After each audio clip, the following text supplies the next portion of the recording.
नमस्कार, मी तृप्ती रेसिपीमध्ये तुम्हा सर्वांचं स्वागत आहे. तर आज आपण कुरकुरीत चमचमीत असे टेस्टी बांगडा फिश फ्राय बनवणार आहोत. त्यासाठी मी इथे 8 बांगडे घेतलेत. हे मी साफ करून घेतले आणि त्यांना मी दोन्ही साईडने कट मारून घेतले. हे बघा ह्या पद्धतीने आपल्याला कट ह्यासाठी मारायचे आहेत का आपण जे मसाले करणार आहोत ना ते ह्यामध्ये प्रॉपर लागतील आणि याची टेस्ट आहे ना अजून खूप छानपैकी रुचकर लागेल. आणि यासाठी मी इथे 10 मिनटं आमसूल भिजवून ठेवली होती. त्याच्यामध्ये ऑलरेडी मीठ असते, त्यामुळे मी मिठाचा यूज नाही केला. आणि इथे छानपैकी आपल्याला लावून ना 5 ते 20 मिनटं जास्तीत जास्त तुम्ही तेवढं ठेवणार ना तेवढी त्याची टेस्ट अजून वाढणार. आणि यामध्ये मी आता मसाले घेतले, मिरची पावडर घेतली आहे, धना पावडर घेतलं आहे, अद्रक लसूण पेस्ट घेतलं आहे, अर्धा चम्मच बेसन पीठ घेतलं आहे, मीठ घेतलं आहे, गरम मसाला आणि हळद. आता हे आपल्याला मिक्स करून घ्यायचं आहे. ह्यामध्ये आपण जास्त पाणी यूज नाही करणार आहे, कारण तुम्ही जर जास्त पाणी यामध्ये टाकलं की ते आपल्याला बांगड्यांना नीट लावता येणार नाही. त्यामुळे कमीत कमी सुकाच मसाला आपल्याला बनवायचा आहे. आणि हे छानपैकी आपल्याला माशांना लावून घ्यायचं आहे.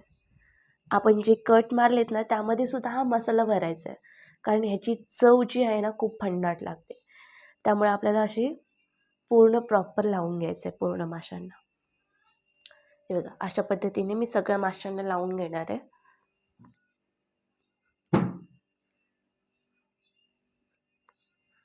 पहा आपल्या सर्व माशांना छानपैकी मसाला लावून झाला आहे.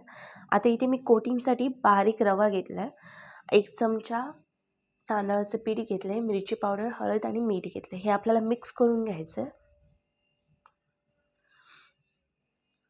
छानपैकी आपल्याला हे मिक्स करून घ्यायचं आहे. आणि त्या अगोदर आपल्याला गॅसवरती ना पॅनमध्ये तेल गरम करून ठेवायचं आहे. आणि मी ते गॅसची फ्लेम जास्त हाय नाही ठेवले, लोच ठेवले. आणि आपल्याला तेल गरम करून ठेवायचं आहे, म्हणजे गरम करायला ठेवायचं आहे. आणि तोपर्यंत आपण बांगड्याला छानपैकी कोटिंग करून घेऊया. अशा पद्धतीने आपल्याला रवा दोन्ही साईडनी लावायचा आहे आणि जास्त प्रेस नाही, हलक्या हाताने आपल्याला प्रेस करून घ्यायचं आहे. तुम्ही ते रव्याऐवजी तांदळाचं पीठसुद्धा यूज करू शकता. मी इथे रवा यूज केला. अशा पद्धतीने सर्व बांगड्यांना कोटिंग करून घ्यायचं छानपैकी.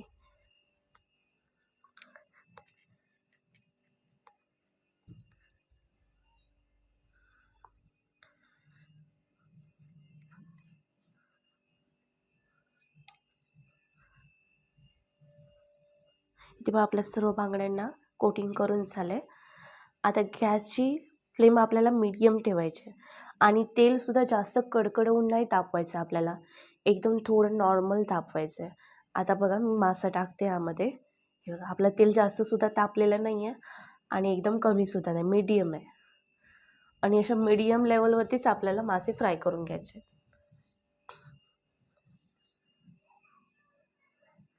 अशा पद्धतीने सर्व आपल्याला एक एक मासा आपल्याला टाकून घ्यायचा आहे.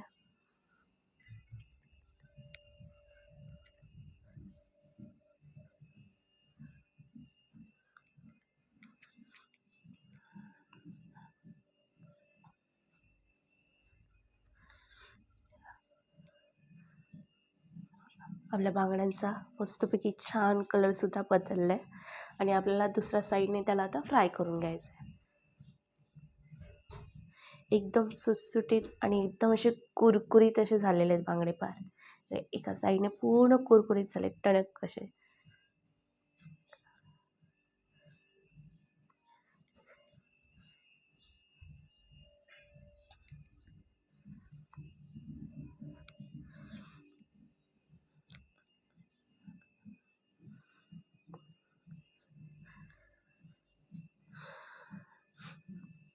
बघा आपले सर्व बांगडे छानपैकी फ्राय करून झाले.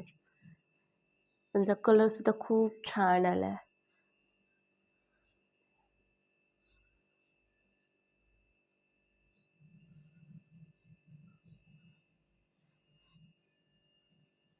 ते पहा बांगडे खाण्यासाठी आता रेडी आहेत.